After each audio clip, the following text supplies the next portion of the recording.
नमस्कार, मैं हूं कौशलेंद्र झा और आप देख रहे हैं चर्चा में आज।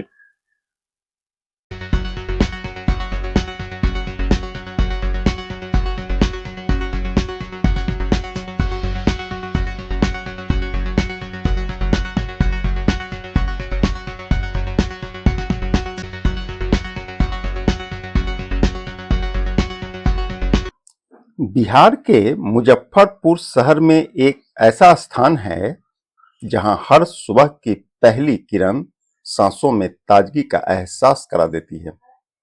यहां आपके हर कदम के साथ आपको इतिहास की गूंज सुनाई देगी। जी हां, हम बात कर रहे हैं जॉर्ज स्मृति उद्यान की।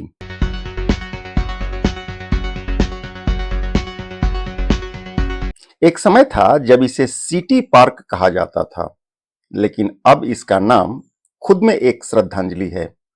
देश के महान नेता, पूर्व रक्षा मंत्री और मुजफ्फरपुर के गौरव जॉर्ज फर्नांडिस स्मृति उद्यान।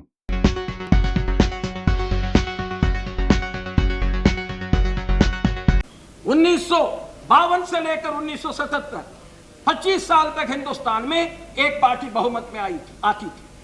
77 में उसको तोड़ा गया। 77 के बाद 89 में वो स्थिति दोबारा बनी। फिर 1991 में वही स्थिति रही।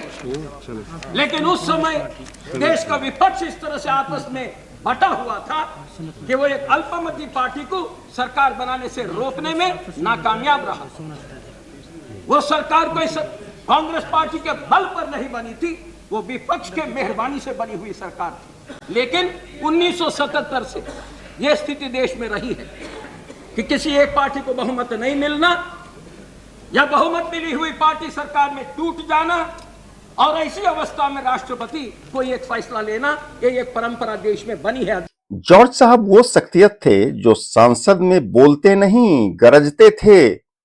और अब उनकी यह स्मृति इस पार्क के हर पेड़, हर पगडंडी और हर हवा की सरसराहट में उनके होने का एहसास करा रही है।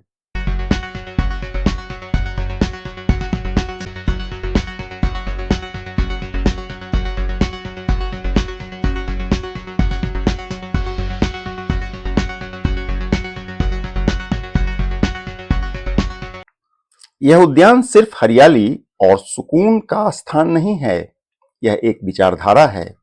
यह क्रांति की एक अमिट छाप है, एक ऐसा स्मृति जिसने तानाशाही के खिलाफ तनकर खड़ा होने, मजबूती के साथ खड़ा होने का जीता जागता मिसाल पेश कर दिया।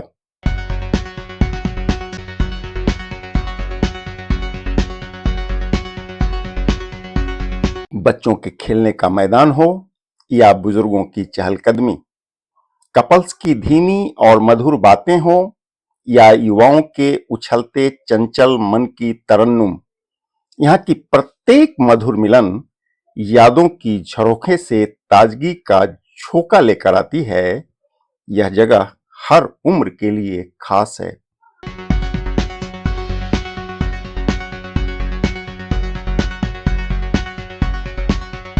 सुबह की योग क्लास हो या शाम की ठंडी हवा का आनंद, जॉर्ज स्मृति उद्यान मुजफ्फरपुर की पहचान बन चुकी है।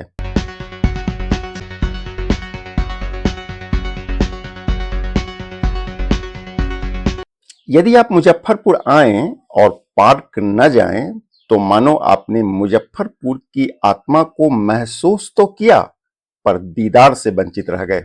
बैठिए एक कोने में और महसूस कीजिए, जॉर्ज फर्नांडिस की विचारधारा यहां आज भी आपको जिंदा मिलेगा, हर फूल में, हर पेड़ में और हर मुस्कुराहट में। क्योंकि जॉर्ज स्मृति उद्यान सिर्फ एक पार्क नहीं बल्कि एक प्रेरणा है। इस पार्क के वजूद में आने की कहानी कम दिलचस्प नहीं है। बात तब की है जब जेडीयू के एक उभरते हुए युवा नेता पंकज किशोर पप्पू मुजफ्फरपुर जिला जेडीयू के प्रवक्ता हुआ करते थे। उन्हीं दिनों बिहार के मुख्यमंत्री श्रीमान नीतीश कुमार समाधान यात्रा लेकर मुजफ्फरपुर आए थे। पंकज किशोर पप्पू को वह वाकया आज भी याद है। बिहार के माननीय मुख्यमंत्री श्री नीतीश कुमार जी 14 फरवरी 2023 को समाधान यात्रा के क्रम में मुजफ्फरपुर आए थे, जिसमें जिले के कई विकास कार्यों की समीक्षा उन्होंने की और कई सौगातें दी। उसके बाद जो है कि माननीय मुख्यमंत्री जी जॉर्ज फर्नांडिस जी के प्रतिमा पर माल्यार्पण करने गए। वहां जो है कि मेरे द्वारा ये मांग रखा गया कि पहले ही इसका नाम सिटी पार्क था, तो मैंने मांग रखा माननीय मुख्यमंत्री जी की ऐसे कि जॉर्ज साहब ने मुजफ्फरपुर को बहुत कुछ दिया, सर जॉर्ज साहब के नाम पर इस पार्क का नाम रख दिया जाए। तो तत्काल उन्होंने मुख्य सचिव और जिलाधिकारी को बुलाकर कहा कि इसका नाम जो है कि तत्काल जॉर्ज साहब के नाम पर रख दिया जाए और उसके बाद उन्होंने कैबिनेट में डिसीजन लेकर इसको जो है कि प्रस्ताव को पारित करके जॉर्ज स्मृति उद्यान रख दिया।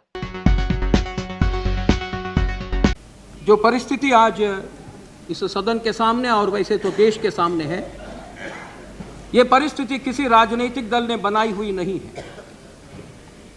जिस दल को राष्ट्रपति ने बुलाया ना उस दल ने बनाई, ना जो दलों ने ये फैसला लिया कि किसी भी कीमत पर उनकी सरकार को हम बने रहने नहीं देंगे, ना उन्होंने बनाई। ये परिस्थिति बनाई है देश के मतदाताओं ने। मतदाताओं ने किसी भी पार्टी को इस सदन में बहुमत नहीं दिया।